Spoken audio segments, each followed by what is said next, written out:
mari kita bawa pujian dan sembah kita. Lagu ini sebagai kerinduan hati kepada Tuhan. Kerinduan hati untuk masuk dalam hadirat-Nya yang kudus. Mari kita nyanyikan lagu ini. Bila ku buka mataku dan lihat wajah-Mu, ku terkagum. Bila ku lihat hidupku dan karya tangan-Mu, ku tersanjung karena semua yang baik dalam hidupku itulah karya-Mu. Kau beri kesempatan yang baru dan ku ingin mengenal-Mu Tuhan lebih dalam dari semua yang ku kenal. Tiada kasih yang melebihi-Mu. Ku ada untuk menjadi penyembah-Mu.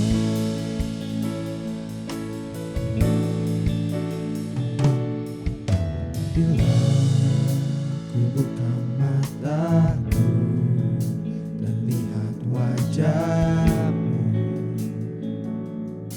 ku terkagum. Bila ku lihat hidupku dan karya tangan-Mu, ku tersanjung karena semua yang baik dalam hidupku itulah karya-Mu. Beri kesempatan yang baru dan ku ingin mengenal-Mu Tuhan lebih dalam dari semua yang ku kenal. Tiada kasih yang melebihi-Mu.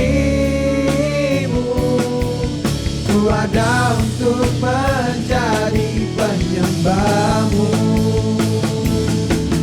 dan ku ingin mengenal-Mu Tuhan lebih dalam dari semua yang ku kenal. Tiada kasih yang melebihi-Mu.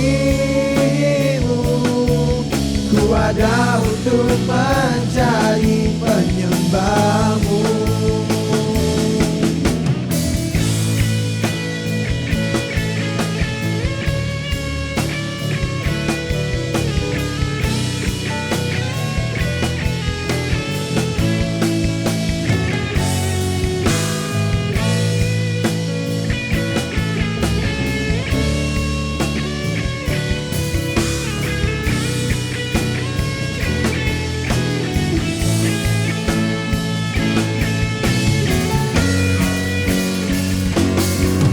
Dan ku ingin mengenal-Mu Tuhan lebih dalam dari semua yang ku kenal.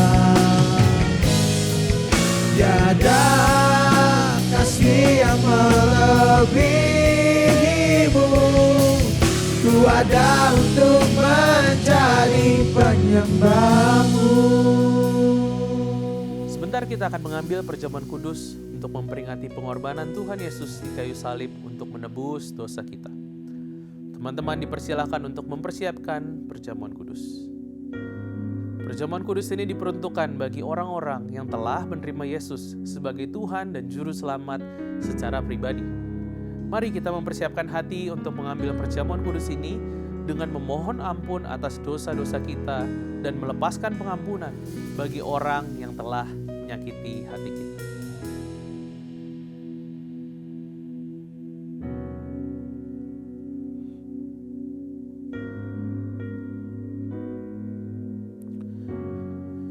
Mari kita angkat roti di tangan kanan kita. Sebab apa yang telah kuteruskan kepadamu telah aku terima dari Tuhan, yaitu bahwa Tuhan Yesus pada malam waktu ia diserahkan, mengambil roti dan sesudah itu ia mengucap syukur atasnya. Ia memecah-mecahkannya dan berkata, inilah tubuhku yang diserahkan bagi kamu. Perbuatlah ini menjadi peringatan akan aku. Mari kita makan roti ini dengan penuh ucapan syukur. Di dalam nama Tuhan Yesus.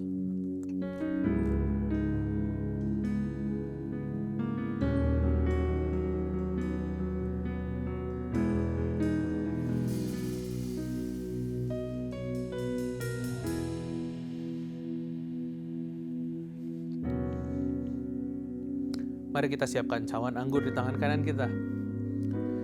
Demikian juga ia mengambil cawan sesudah makan lalu berkata, cawan ini adalah perjanjian baru yang dimeteraikan oleh darahku.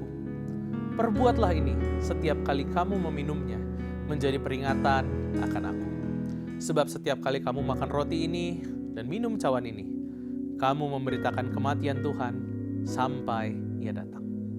Mari kita minum anggur ini dengan penuh ucapan syukur di dalam nama Tuhan Yesus.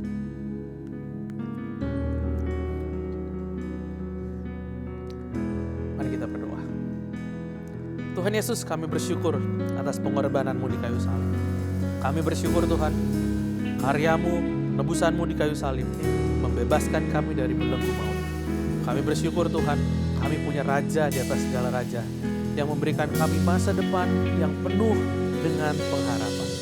Terima kasih Tuhan, segala kemuliaan, pujian, hormat hanya bagi-Mu. Di dalam nama Tuhan Yesus Kristus, kami berdoa.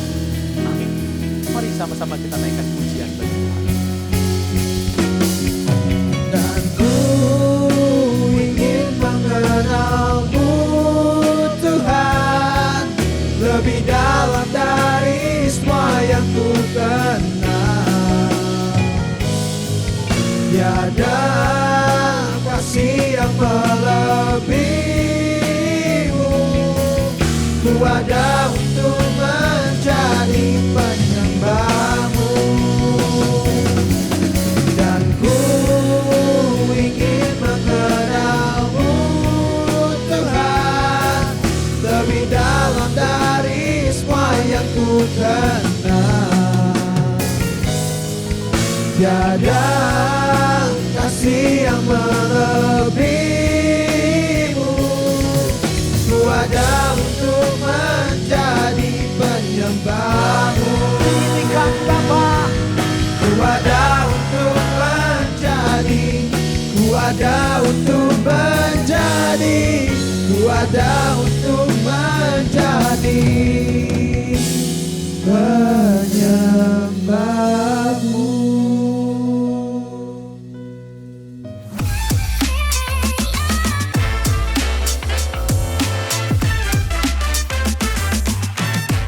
Hello students, welcome back to Radiant Student Online Service.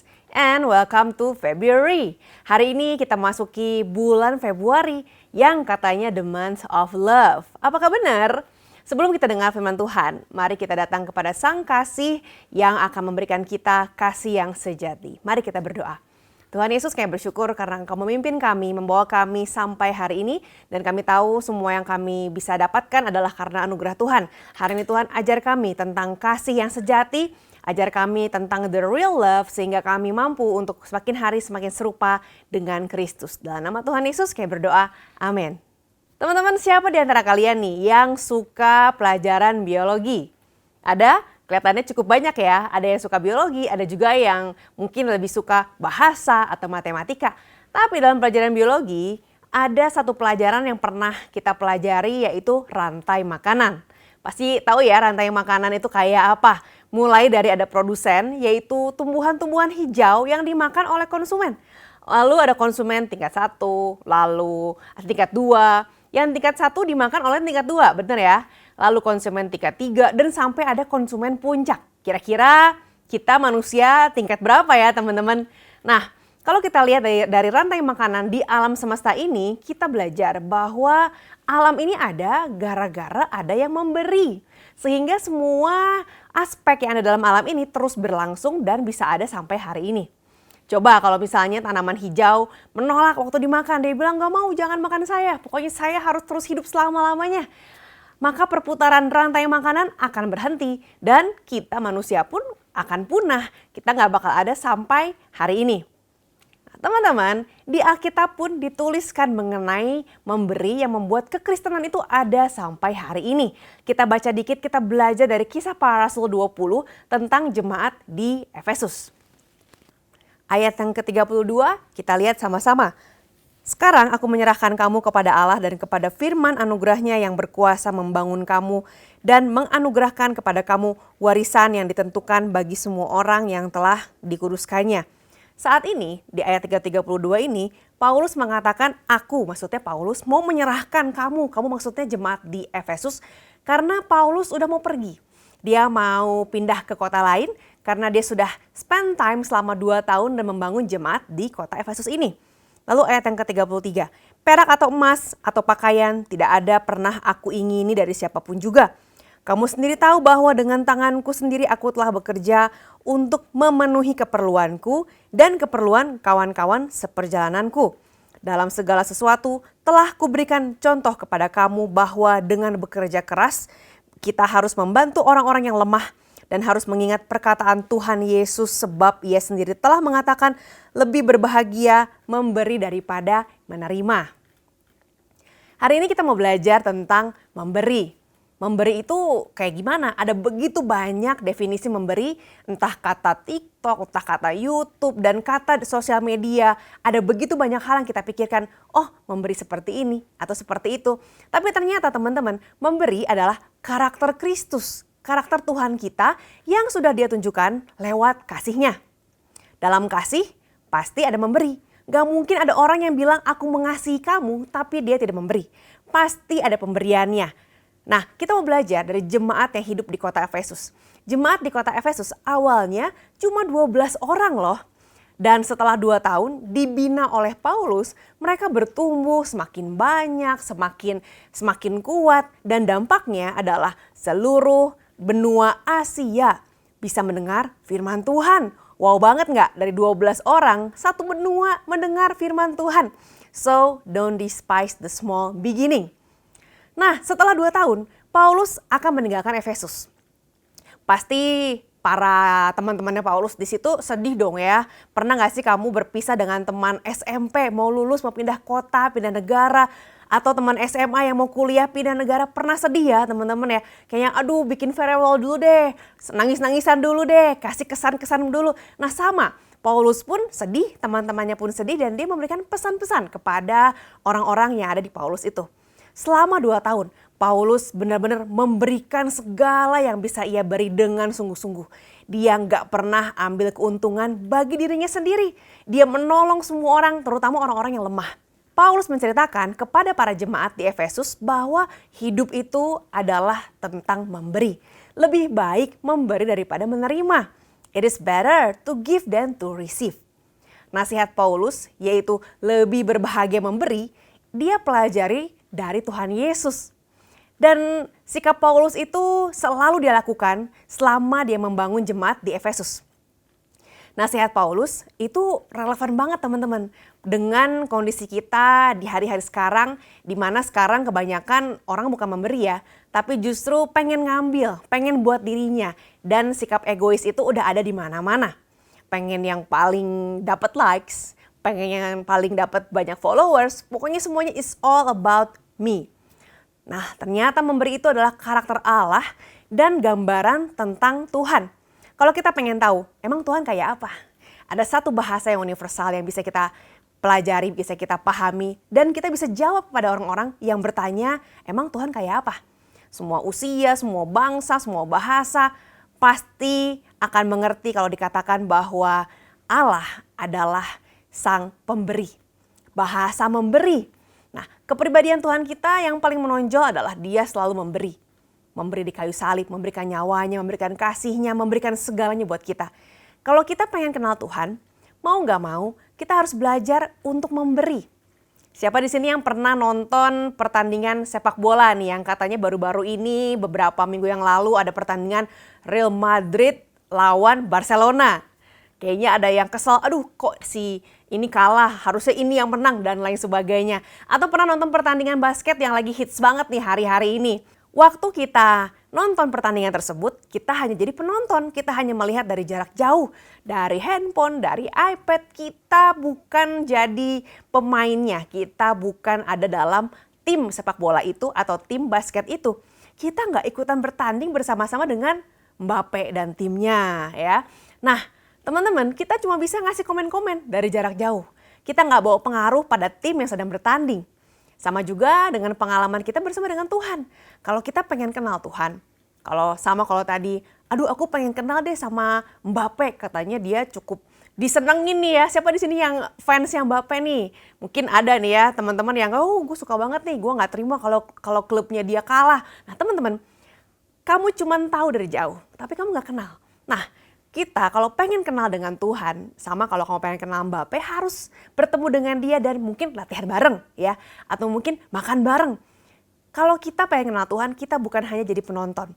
Kita harus belajar untuk kenali dan ikutan bareng apa yang Tuhan suka, kita juga ikutan suka. Kalau Tuhan kita adalah Tuhan yang suka untuk memberi, maka kita pun harus belajar untuk suka memberi. Waktu kita memberi, kita sedang menjadi semakin mirip dengan sifat Yesus. Kita menjadi semakin serupa dengan Kristus. Kita sedang level up seperti tema tahun 2025 ini. Tapi ada macam-macam jenis memberi. Jangan sampai salah ya teman-teman ya. Ada yang memberi untuk membuang. Waktu saya sedang merapikan lemari baju nih dan ada banyak baju-baju yang udah gak kepake. Aduh aku gak suka lagi nih model ini, udah ketinggalan zaman, udah gak suka dipakai. Atau aduh ini udah warnanya udah berubah, udah kegedean atau kekecilan. Lalu saya berikan kepada orang yang lewat depan rumah saya. Ada tukang sampah mungkin ngambil sampah, saya kasih papa ini buat siapa tahu kepake. Buat keluarga atau buat orang-orang di sekitar bapak. Atau buat anaknya. Nah itu adalah memberi bukan karena kita emang berniat atau memikirkan orang tersebut, tapi karena ya udah penuh nih lemarinya untuk membuang sesuatu, siapa tahu berguna untuk orang lain. Karena saya sudah tidak membutuhkannya lagi. Ada juga yang memberi untuk bayar. Misalnya bayar parkir. Atau kamu jajan bakso, bayar uangnya buat beli bakso. Atau kamu beli bubur, bayar uangnya buat beli bubur. Waktu kamu memberikan uang, kamu mendapatkan sesuatu sebagai imbalannya. Itulah memberi untuk membayar, memberi juga sih, tapi ada sesuatu yang jadi imbalannya. Ada lagi jenis berikutnya yaitu memberi untuk nyogok. Waduh, nyogok nih ya, bagus nggak nih kira-kira nyogok? Kurang lebih kita tahu bahwa menyogok itu bukan hal yang positif. Orang yang menyogok, orang yang bribe, biasanya dia ingin mendapatkan sesuatu, tapi sulit, maka dia memberikan sesuatu agar, nih aku kasih segini agar kamu memberikan ini. Ada juga jenis yang lain, yaitu untuk pamer atau flexing. Supaya orang tahu bahwa oh dia mah si paling murah hati, si paling baik, dikenal bahwa orang ini adalah orang yang sering banget memberi kepada orang-orang. Bahkan sampai ada dikatakan di Alkitab, kalau kamu memberikan dengan tangan kananmu, jangan sampai tangan kirimu tahu. Artinya kalau memberi jangan flexing gitu ya teman-teman ya. Nah so ada banyak macam-macam jenis memberi. Jadi memberi yang kita lakukan itu memberi seperti apa? Memberi yang jadi alasan Tuhan, yang jadi karakter Tuhan itu memberi seperti apa? Kita nggak pernah memberi dengan baik kalau kita memberi untuk nyogok. Kita memberi buat Tuhan, memberi persembahan, tapi kita bilang, nih Tuhan saya kasih persembahan. Asal nilai matematika saya 100 ya. Kalau jelek gak akan saya kasih persembahan lagi. Gak seperti itu ya. Atau kita memberi persembahan dengan sikap hati, aduh ini uang sisa nih, ada recehan di kamar daripada bala, daripada berantakan, kasih aja buat gereja. Apakah seperti itu? Enggak teman-teman, kita memberi bukan untuk membuang. Kita memberi bukan untuk menyogok, tapi kita memberi karena kita mengasihi. Itulah alasan yang sama dengan alasan Tuhan Yesus. Dia memberi karena dia mengasihi. Memberi gak harus mahal, gak harus banyak. Memberi bisa aja kecil, tapi memberi arti. Tuhan kita, apakah dia perlu uang kita? Apakah dia perlu tenaga kita? Apakah kalau kita memberi pada Tuhan, karena Tuhan kita miskin? Enggak teman-teman. Tuhan nggak butuh uang kita. Dan kalau kita misalnya memberi, apakah pemberian kita membuat Tuhan tambah kaya, tambah luar biasa? Enggak juga. So sebetulnya waktu kita memberi pada Tuhan, Tuhan nggak memerlukan pemberian kita dan Tuhan nggak akan jadi lebih hebat kalau kita memberi buat Dia. Waktu kita memberi, kita sedang mendatangkan keuntungan buat diri kita sendiri. Sama seperti waktu Tuhan Yesus memberi, Dia tidak pernah berharap kembali dan tidak pernah berharap ada balasan. Sama kayak kalau kita melemparkan batu ke dalam lautan. Gak akan balik lagi ya teman-teman. Seperti itulah seharusnya waktu kita melakukan perbuatan yang baik. Bukan untuk dapat balasan dari Tuhan. Dan tanpa kita sadari, kita akan mendatangkan kebaikan bagi diri kita sendiri. Jadi kalau kita memberi, apakah kita hanya akan kehilangan? Enggak. Seperti yang saya bilang sebelumnya, ada kebaikan, keuntungan, benefit buat kita sendiri teman-teman. Apa aja nih? Yang pertama, freedom. Ada kebebasan. Maksudnya apa? Nah, waktu saya masih kecil, kelas 1 SD, adik saya lahir. Dan itu mengubah hidup saya yang tadinya menjadi anak satu-satunya, menjadi anak yang lebih tua dan punya adik masih kecil. Sekitar beberapa tahun kemudian, waktu adik saya mulai besar, mulai bisa jalan, mulai senang makan, dia mulai sering meminta makanan saya. Itu adalah masa-masa yang penuh dengan pertengkaran, tangisan, kemarahan karena makanan saya direbut. Dan kekesalan juga karena seringkali sebagai anak yang paling tua, saya harus mengalah dan merelakan makanan saya. Waktu kita merasa memiliki sesuatu, kita merasa sulit untuk membagi, melepaskan, dan memberikannya kepada orang lain. Apalagi kalau kita senang banget sama makanan ini, senang banget sama hal tersebut. Tapi ada kalanya waktu kita memberi, justru kita jadi bebas dari beban. Ada freedom. Waktu saya mulai ngerti soal memberi, sebelum adik saya minta, saya berusaha untuk memberi duluan. Kamu mau ini nggak? Nih buat kamu. Nih tambahan ekstra, kan kamu masih kecil, masih masa pertumbuhan. Dan ternyata waktu saya memberi duluan, saya jadi kakak yang baik dan kita jadi akur, gak perlu rebutan lagi. Berkurang deh frekuensi keributan, frekuensi pertengkaran. Memang saya harus merelakan separuh dari makanan saya, tapi rasanya tidak terlalu jadi masalah. Dan malah saya jadi merasa damai dan juga hubungan kita menjadi lebih baik. So, memberi memang bukan sifat alami kita. Nggak otomatis teman-teman. Secara alami kita pengennya dapat yang paling baik, paling banyak, paling bagus, paling besar, yang paling. Jadi waktu kita memberi, kita sedang menyangkal diri kita. Kita sedang memikul salib kita. Kita sedang bertarung, berperang dengan ego kita sendiri. Dan waktu kita menang, kita mendapatkan freedom. Sama-sama katakan freedom. Waktu kita memberi, kita mendapatkan kebebasan. Bebas dari kemarahan, bebas dari kekesalan karena kita memberi dengan kerelaan. Itu benefit yang pertama. Yang kedua, benefitnya adalah to give is to get. Memberi itu untuk mendapatkan. Waktu kita memberi, hal itu sama ketika waktu kita berinvestasi. Pernah dengar kata-kata investasi? Pasti pernah ya teman-teman. Invest apa aja nih? Oh, invest di saham, properti. Mungkin papa kamu atau teman kamu atau mungkin kamu sendiri udah mulai belajar tentang invest. Invest emas dan lain-lain ya. Ada yang bilang Bitcoin, macam-macam deh. Yang namanya investasi hasilnya tidak instan. Tapi dikelola untuk hasil yang lebih baik di kemudian hari. Harapannya seperti itu. Kalau kita invest di dunia mungkin ada kemungkinan gagal. Ada kemungkinan bisa mendapatkan hasil. Tapi kalau kita invest dalam Tuhan, hasilnya pasti selalu berhasil. Nah, semua dimulai dengan memberi atau invest dulu, investasi dulu. Kalau kita ngerasa, aduh sayang banget nih buat diinvest, aduh sayang banget nih kalau ini diberikan, udah simpen aja sendiri deh. Jangan harap kita akan mendapatkan hasil yang lebih baik. Di awal kita harus rela untuk memberikan yang mau kita investasikan. Sebetulnya waktu kita menabur, saat itulah kita sedang dalam proses untuk menuai berkat dari Tuhan. Ada seorang penulis buku, dia menulis buku tentang doa, segala macam doa ya. Doa waktu lagi keadaan susah, doa seorang ibu, doa macam-macam deh. Nah, dia bernama Evelyn Christensen. Dia mengatakan hanya tangan yang kosong yang mampu mengambil dan memiliki.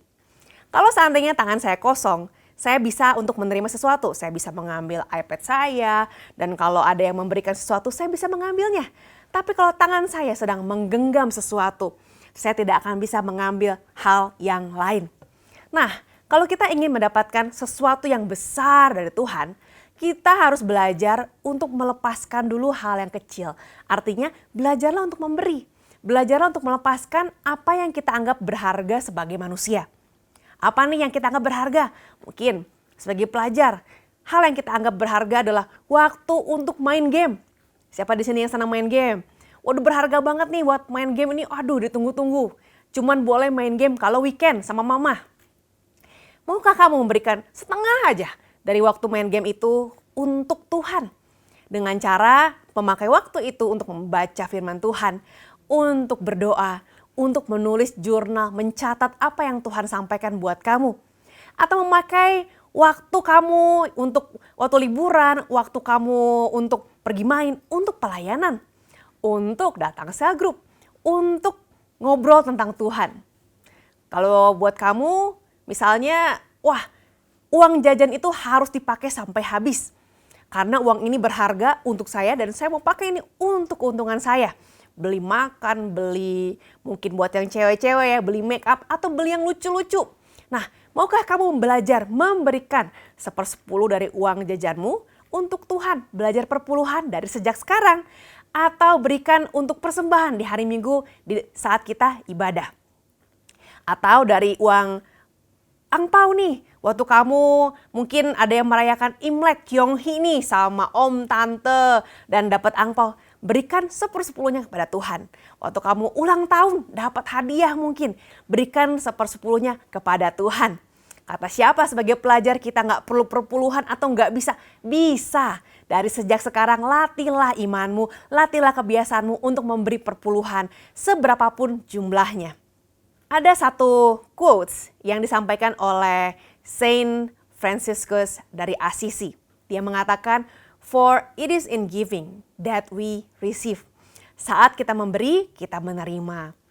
Nah, keuntungan yang ketiga, the third benefit adalah joy, sukacita. Ada satu pepatah Cina, Chinese Proverbs mengatakan begini, waduh jadul banget ya Chinese Proverbs, tapi ada benernya juga teman-teman. Pepatah ini mengatakan, if you want happiness for an hour, take a nap. Kalau pengen seneng happy buat 1 jam, tidur siang aja, bobo siang. If you want happiness for a day, sehari ini happy-nya, go fishing, memancing.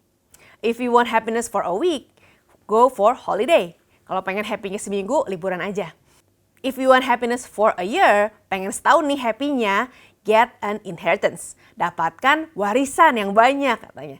But if you want a happiness for a lifetime, help someone, help somebody.